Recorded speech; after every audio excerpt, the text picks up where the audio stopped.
Hey guys, RockingTheBlade here, once again. What's up everybody? Well, happy 2018 everybody. We survived another crazy year back in 2017. Let's hope we can survive it together as well.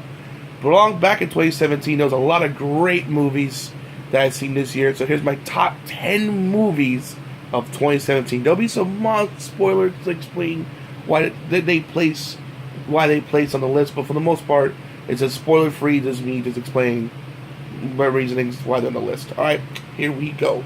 Number 10 is Blade Runner 2049. The sequel to the original Blade Runner, which the original one started with Harrison Ford, now the new one. Also, not only has Harrison Ford, but also Ryan Gosling. I almost forgot his name, I don't know why. But because he did a incredible job. So basically, he plays like this futuristic cop who shuts down these robots that act like humans.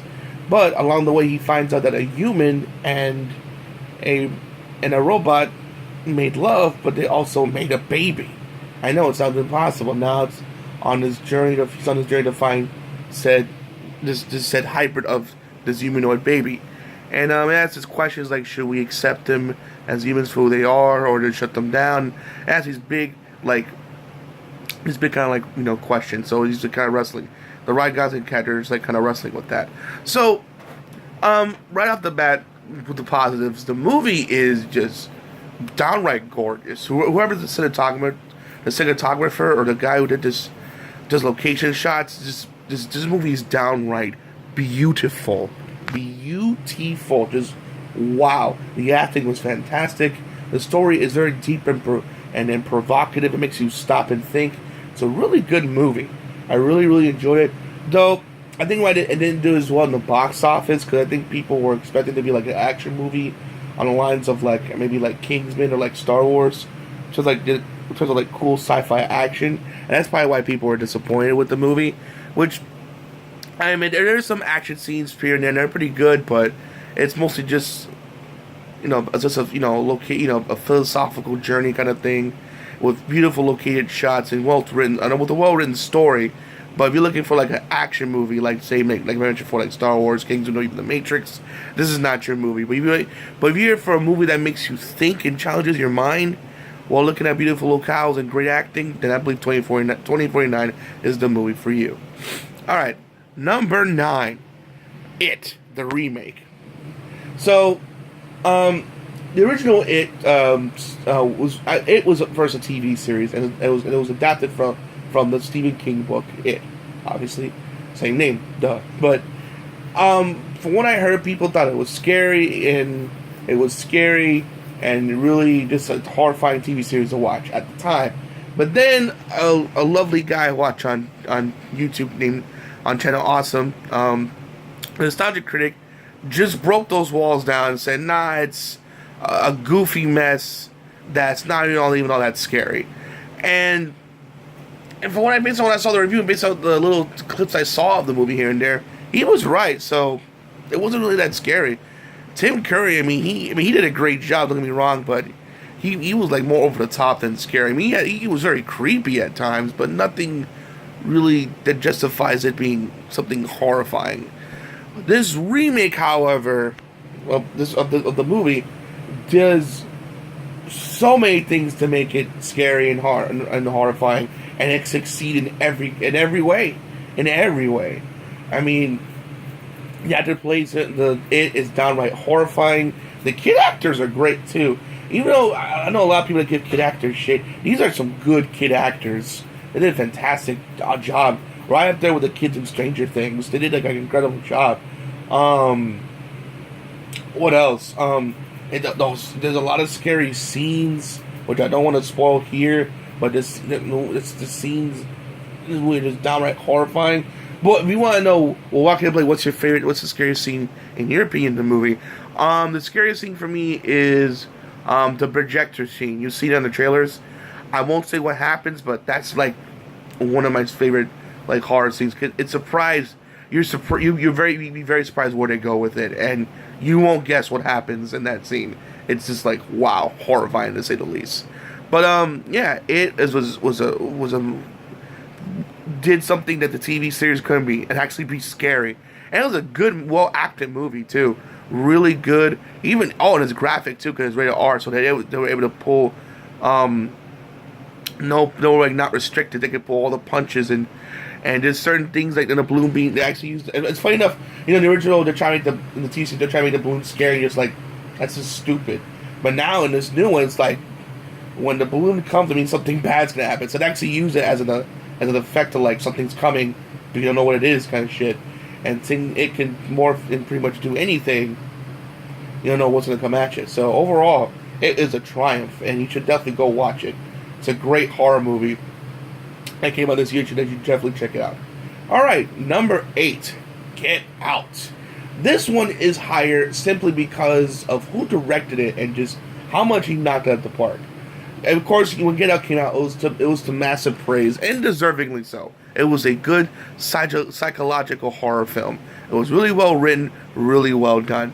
Now, what makes it higher, or what makes it such an accomplishment? Well, it's directed by Jordan Peele. That's right, one half of Keaton Michael Keaton Peele, aka the Keaton Peele comedy show that was on Comedy Central.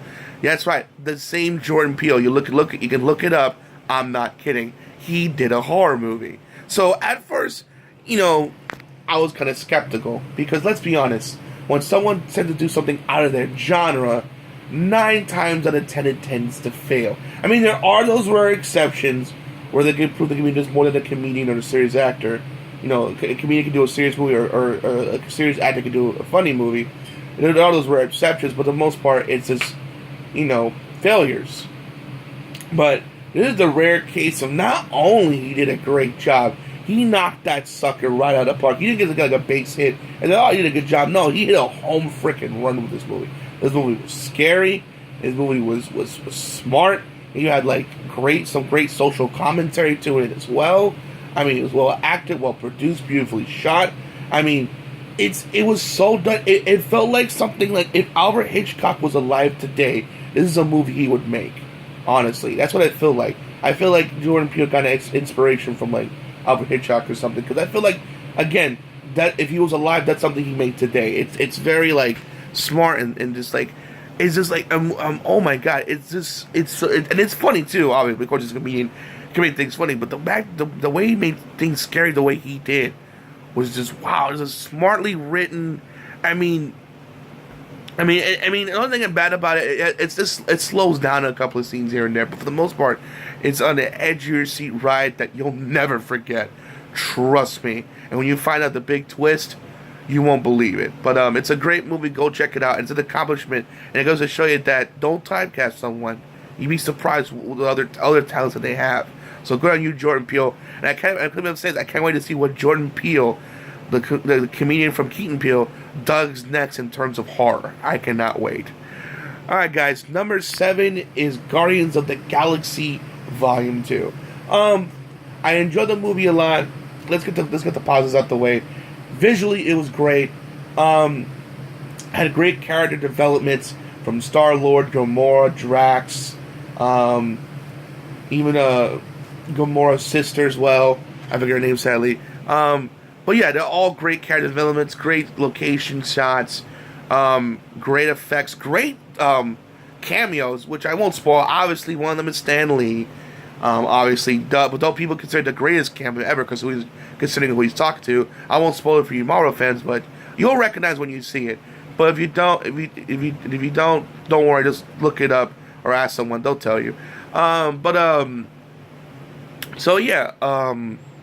it's beautifully acted. It had some cool action scenes. I felt like it was more of a Yondu movie because there was like this epic escape. He's just kicking so much ass and taking names. It's not even funny. Even Rocket had a little cool moments here and there. But it was It was also very, very funny. I mean, I laughed. I laughed a lot in this movie. It was very, very, very funny. But the cons, however, though it was funny, I felt that it was overlapping the serious moments / undercutting the action. Though the action was good, there wasn't enough of it. Like, for example, right in the beginning of the scene, the Guardians of the Galaxy are finding this weird tentacle monster or whatever. I know, hentai, whatever, but they're finding this monster, and instead of focusing on the action, which they eventually do, it's just showing little baby Groot dancing to this song that Star-Lord left for him to dance to. But don't get me wrong. I like to see them like fight the monster show. I mean, and when they get knocked back, they kind of see Groot dancing and occasionally check upon them. But I want to see just little things like that, and it lacked of action, and you know, I mean, like, again, I love the comedy, but there was a lot of serious moments that, I mean, there weren't a lot of serious moments. And when it was there, like when it was with Star-Lord or Drax or Gamora with his sister, I mean, it was handled very well. It was done, acted very, very well. So I'm really surprised that they were like kind of like being mostly just silly. And I've noticed I didn't mention Rocket in terms of character development, because unlike the other characters who took a step forward because of their character growth, he took 2 big steps way back. And I won't spoil what he did, but he did some like stuff that could have really seriously hurt the team. And that's all I'm going to say, because then I'll be going to the spoilers. And the final act fight was alright. Not the best, but not the worst. I mean, that's a cool little things, but they like to really go wow over. And the main villain, when you find out who it is, it's kind of obvious as you keep watching. Excuse me. He says the most dumbest thing that you're going to facepalm. And you'll see what I mean. And I never facepalmed in a superhero movie so hard. Probably since maybe Green Lantern, but it wasn't like Green Lantern bad. Don't get me wrong. I don't want to say that it's like that. But what he said was like, dude, really? And trust me, when you'll know that moment when it happens. It's just like, wow. So it was a movie that's good, but not necessarily great. But it was still a good movie regardless. Definitely go check it out. Alright, number 6, Spider-Man Homecoming. People saying it's the greatest Spider-Man movie ever. Let me stop you right there. I don't think so. Is it definitely the top 5 greatest Spider-Man movies ever? Oh, absolutely. I put it at number 3. But number 1 being Spider-Man 2, and number 2 being the original Spider-Man, then Spider-Man Homecoming. And let me explain why. And don't get me wrong. Again, Spider-Man Homecoming is a really good movie. Damn good. I love Tom Holland as Spider-Man. He did a fantastic job. The costume was great. I love the Vulture. I mean, Michael Keaton did a great job. And what I liked about it, too, that it made him sympathetic, which I won't spoil and get into why, but he, a situation happened to where he's doing these things not because he wants to, because he has to put food on the table for his family.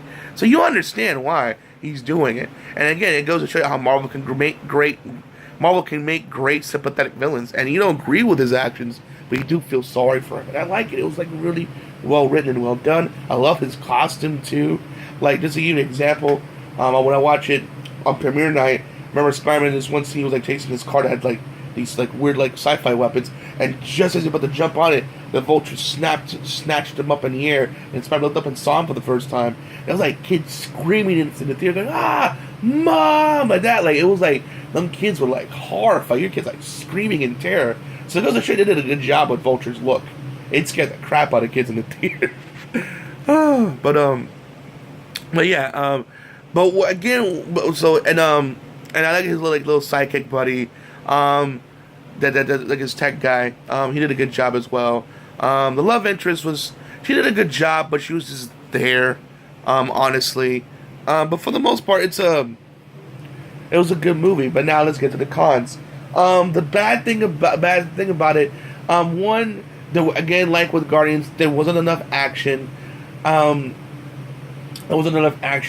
kind of wanted more training scenes, since he's still being new to Spider-Man. Doing exercises or learning how to like do web shoots or practice how to swing and stuff. Do more training stuff. Aunt May was in this movie, even though people were saying like, "Oh, she's so hot," but she wasn't in the movie enough for me, in my opinion. I wanted more of Aunt May, honestly, in my opinion. I wanted more of Aunt May. I like when Peter and Aunt May interact with each other. I just feel like I just wanted more of that, and it wasn't enough. Like I said, the third act not being so great. Flash Thompson, what the hell did they do with that character? He went from this big jockey nerd to like a nerd himself who's just happens to be an asshole. Like, he's one of those nerds that just swat you or just like put viruses on your computer to beat you up. I mean, I don't get me wrong. I mean, it's a different like interpretation of Flash, but I don't really see him as a bully. Hell, I can kick his ass. You know what I'm saying? If you just see it, you'll know what I mean. But there's some things I forgot that was good. Like, for example, I do like the fact that there's this one scene where, like, come on, Peter. You know, it was like trying to invite Peter to a pool party, but he found out, thanks to his tech friend, that Vulture is up to no good. So, it's, you know, I mean, he looks before he goes. You look that he wants to go, but he goes and does what's more important. So there's that responsibility of him. Like, there's that responsibility about Spider-Man that you remember from Uncle Ben. Because, like, you know, even though it's not, because they show Uncle Ben dying again, it's not really the origin of, like, how he became Spider-Man. It's the origin of how, you know, the first, you know, being new to Spider-Man, like, being, which honestly, him just being Spider-Man, getting used to it, which handled better than the original Spider-Man, which I meant, because, like, because the original, he's Spider-Man, he just stopping crime now, and that's it, we just accept it, where you kind of see him learning and stopping little small crimes and working his way up. I mean, we did in the original Spider-Man, but, you know, I think, the new one, Homecoming, to handle it a bit better. But also, it's not necessarily a con, but it shows you like how he's still growing. Because Cooper pointed this out when I talked to him about it. Because I went over with my list with him, and he brought up a good point. How like he shows how even though he was responsible. Like, for example, I mentioned how he was invited to a pool party, but he decided to do the more important thing. He was being responsible, like, because, you know, Tony Stark obviously, you know, gave him the suit, and instead of being responsible, learn to gradually get up to the point to where he learns more advanced stuff. He found out that, you know, he has training wheels on it, and he had his friend hack it to where he gets the advanced stuff.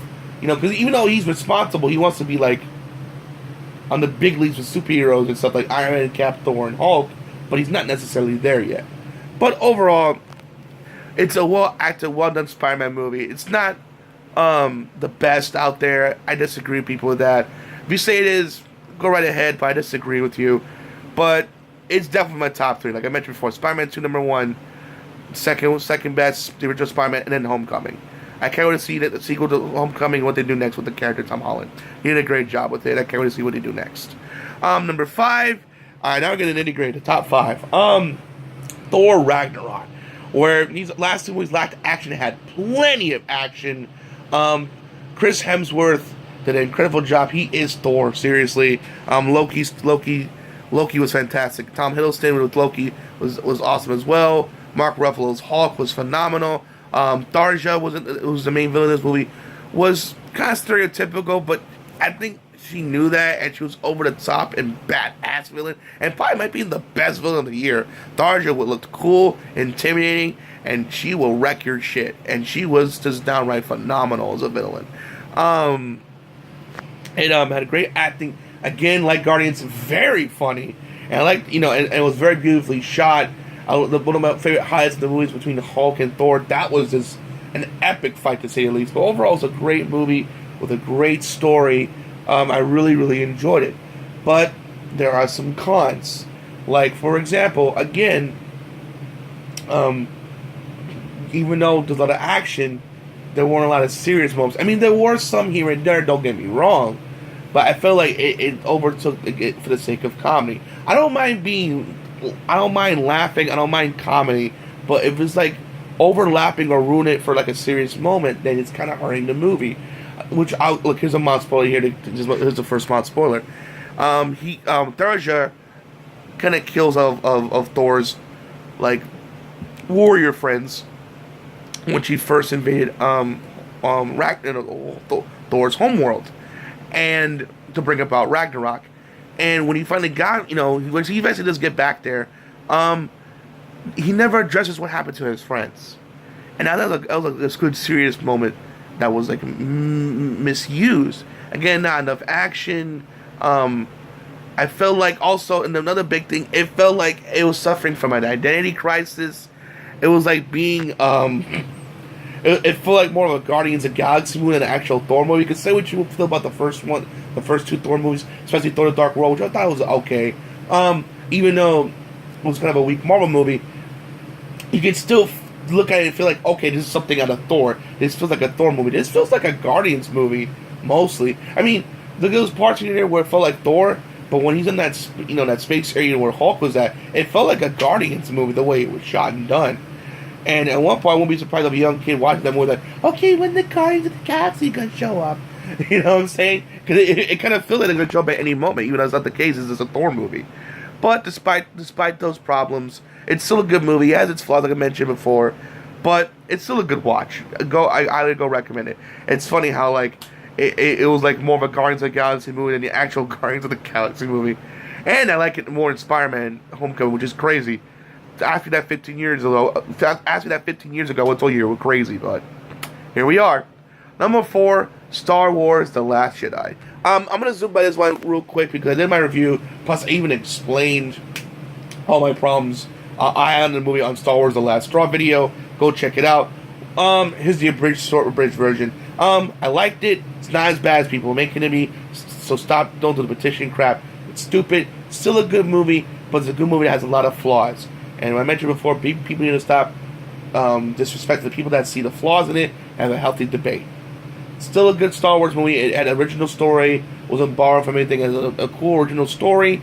But again, I didn't like and the effects were great. The acting was fantastic. All the characters that were there was handled very well. I just, for the most part anyway, but I just felt like that there's a lot of problems that hold it back from being great. Again, if you want more in detail, look at my Star Wars Last Jedi video review / Star Wars The Last Straw, where I go through all the problems of the movie. So there's that. Sorry I zoomed back that real quick because I really expressed it on those videos. If you want to find out more how I feel about it, that's why it's number 4. Still a good movie, not great, but it's not as bad as like people make it out to be where they don't sign a petition to make it non-canon. Seriously, where were you guys for that? Where were you guys for that on Attack of the Clones? That's all I'm gonna say. All right, nitty gritty. Number 3, Logan. This movie, wow, well acted. Patrick Stewart did a great job. So did Hugh Jackman. The little actress that played X-23 was phenomenal. I've been hearing talk she's gonna get her own movie. Yes, and more yes. It was beautifully shot, and the action was raw. And also, by the way, the movie was rated R, so yes, it was very violent. We get the violent, like, low Wolverine movie that we finally always wanted. But there's some flaws. Like, for example, where the hell are we in the timeline? What happened? That was never explained. The main antagonist of the movie, unlike Tharja, who was awesome, and unlike Vulture and Tharja, who were awesome villains, it was X-24, so AKA an evil clone of like Wolverine for the most part. Hell, Cooper didn't even know who he was. I was happy to watch it on Showtime, and it just showed up again. Like, oh, it's X-24. That's how forgettable this villain was. He was a forgettable villain, just an evil version of Hugh Jackman's Wolverine. Ooh, but that's my main complaint. Like, where are we in the timeline? What the hell happened? Because we never get that explained. And the villain was forgettable. Plus, the villain who made him was kind of important. Then he immediately becomes forgettable, which I'll get into later. Oh, and also the one thing, like, they made comic books of the X-Men, which is so kind of like meta. Like, what the fuck? Like, this is something I expect something from Deadpool, not a serious movie. Logan kind of like pulls away from the movie at a time. Like, I'm thinking, like, when's Deadpool gonna show up? I'm like, yeah, see, fourth wall reference. You know what I'm saying? I expect that from like Deadpool or some shit, not Logan. But despite those minor problems, it's still a great movie. Well, actually, this is the last role of Patrick Stewart as Charles Xavier, and this is the last role of Logan from Hugh Jackman. He did a phenomenal job. I hope he gets an Oscar nomination. That's how good he did. I hope he gets an Oscar nomination, or this will get some kind of Oscar, because it fucking deserves it. It's hell. It did so well. Even like a noir style, you see it in black and white. I heard that's a good watch too. Much I might check out sometime in the future. I saw it in a theater in Miami. It was kind of an Egyptian theater. It was kind of weird, but it was like an experience me, my brothers, and my friend Koopa saw that we will never ever forget.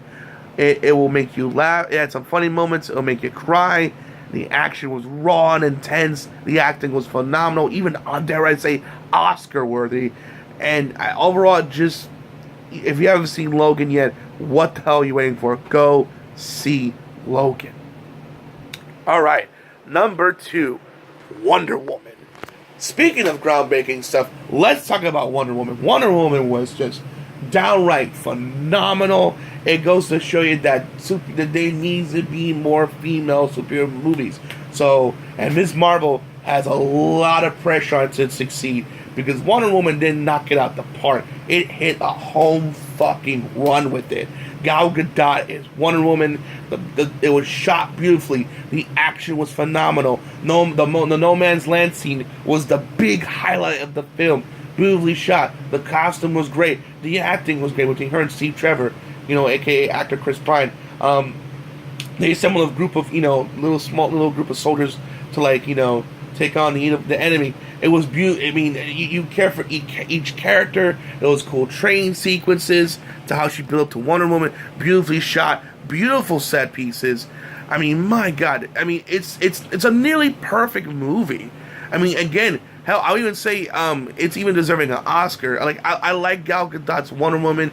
She was at this innocent naivety about her that you just love. You just can't help but root for this character and desperately want to see her succeed. She's such a great, lovable character.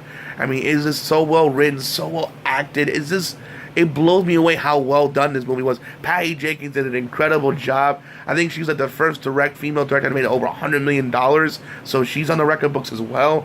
I mean, Wonder Woman just did a phenomenal job, broke box office records. I mean, it did a great job. I mean, there is one flaw that holds it back from being great, and that's the third act. Because funny enough, the main complaint people say about the DC Extended Universe that all the third act fights are terrible. I disagree. The third act Doomsday was great. The third act with Doomsday BVS was great. The third act in Suicide Squad with Enchantress was fantastic. So was with Zod and Man of Steel, and with Justice League with Steppenwolf. This one wasn't so great. I mean, don't get me wrong. Ares is probably one of the weaker villains too. I mean, there's a nice twist because you see, there's a nice twist on how they handle Ares, which I won't spoil. It was actually wow, I didn't see that coming. But then, as Wonder Woman fights the guys, okay, dude, we know who you are. Or you put on your costume. I mean, I'm halfway. I'm oh my God, I hope it's not. You're not gonna fight in a suit like they did with Iron Man 3 villain. Him just not changing anything. He's just in a suit, villain in a suit, pretty much. I'm oh my God, please don't do this, Wonder Woman. Don't just be some guy in a suit. But thankfully, he just changed it to his form. Okay, thank God. I'm you should see my relief. I'm please don't be a guy in a suit like Iron Man 3. But he just changed his suit, thank God. But still, it doesn't hold the fact that the third fight kind of dragged towards the end. It did kind of drag, and the villain was kind of forgettable. Even though the twist on him was nice, he was kind of forgettable, to say the least. But despite that, it's still a great film. I highly recommend it. Go check it out. Wonder Woman is an accomplishment, and it does show that superhero films for females can be possible. It can be fantastic. All right, number one, because from the list, you know it's those coming, and you're crazy. And if you don't like it, well, too bad. Here's my number one, and that is freaking Justice League. Justice League is my number one movie of 2017. It was phenomenal. It was fantastic. Ben Affleck is Batman. Gal Gadot is Wonder Woman. Henry Cavill is Superman. But also Arthur Curry, a.k.a. Aquaman, done by Jason Momoa, did a fantastic job. I love Ezra Miller's Flash. Ray Fisher's Cyborg. I mean, they all did a fantastic job. The only one that was weakest in the group, if I want to name some cons, is, of course, WB himself putting their foot into it. Putting their foot into it, stepping in with the movie, and just because Zach's, unfortunately, what happened with Zach was a tragedy. Josh Whedon had to take over. Of course, WB. And then the other thing that was really bad, WB stepping in. But and Steppenwolf, though he was a forgettable villain, and just being with turned personality. But what I liked about him, he wasn't a coward. At one point, he was fighting Wonder Woman. Parody was want to gang up on her. He told her, "Step back, guys. I got this." I like that. He wasn't a coward, and he had some cool moments here and there. So I do respect that. So even though personality-wise he was kind of weak, but the strength he showed, why he's a leader and why he's a threat and when he needs Superman. The actions when they were working together was so phenomenal. Ezra Miller's Flash was funny and well-needed and likable character. I mean, Arthur Curry, Jason Momoa's Arthur Curry, a.k.a. Aquaman, Aquaman needed was desperately a reboot that was desperately needed. We finally got that, and then some with this character. So thank you, Warner Brothers, for finally giving him a reboot. Cyborg was great too. I just wish they gave him more to do. He was kind of the tech guy. I thought that was Alfred's role, but still, the little he did was, I just wish they gave him more to do. But the little he was there, and the action scenes he did do was pretty cool. I mean, Wonder Woman, of course, Gal Gadot was fantastic. Ben Affleck's Batman was awesome. Please don't leave, Ben Affleck. Stay. Henry Cavill, when he finally does return, was epic. I mean, every time they were just fighting together, I just had a giant smile on my face. Like, I was a consistent smile. Like, I haven't felt that way since, like, when I was playing Super Mario Odyssey. Every time I was playing, I had a consistent smile on my face. Same thing here, I had a consistent smile on my face. And it felt like, because the Justice League cartoon that came back in 2001, I used to watch it all the time. It felt like I was watching that on the big screen. And it just made me feel like a kid. And just to see finally all these heroes come together for the first time on a big screen and done so well and with such respect, I can't help but smile. It made me feel like a kid in the best possible way. That's why Justice League is my #1 movie of 2017. It had great action pieces, very fun. I love the team camaraderie together. Great effects, great actions, great action scenes, great effects. When they worked together, it was like, it made me smile. Even though Steppenwolf, again, personality-wise, was generic, he brought a great physical presence to it that made you fear him, and his minions of the Parademons were something to be. They're like the Locust from Gears of War with wings, scary-looking motherfuckers that you don't want to fuck around with. And also, like, people complain, they don't save people. They actually save people in this movie. A lot of people, actually. You know, especially from Wonder Woman, Flash, and Wonder Woman, Flash, and Superman. So they feel that complaint, amongst many other things, to say the least. So it's overall my favorite movie of 2017. I don't care what you say, it is freaking Justice League. I got the only cons with Steppenwolf not being the greatest villain in the world, and again, WB stepping in and only cutting it to 2 hours, even though it was supposed to be like a 3-hour film. But of course, there's a tragedy with Zack Snyder. He had to step down. Josh Whedon had to step in. But thank you, Zack, for trying to power through and do it despite the tragedy. And thank you, Josh, for finishing it and getting what we got. I don't care what you said. Josh Whedon did a great job. And considering who's taking orders from, he had no choice considering he wants to do the Batgirl movie. So I understand why he had to do what he had to do. But thank you for even finishing the movie. Thank you, Zach, for starting it. Thank you, Josh, for finishing it. Alright, guys, that's my list, guys. I hope you enjoyed it. Tell me your top 10 list in the comment section below. Always read it. Tell me your thoughts in the comment section below. What's your top 10 list? Do you agree? Do you disagree? I love to hear you guys' thoughts in the comment section below. Alright, guys, hope you enjoyed the video. Please make sure to rate, comment, subscribe. As always, RockingTheBlade signing out. Hope to see you guys again real soon. Peace out, and here's hoping to a happy 2018. Alright, guys. I'll see you when I see you. Have a great day.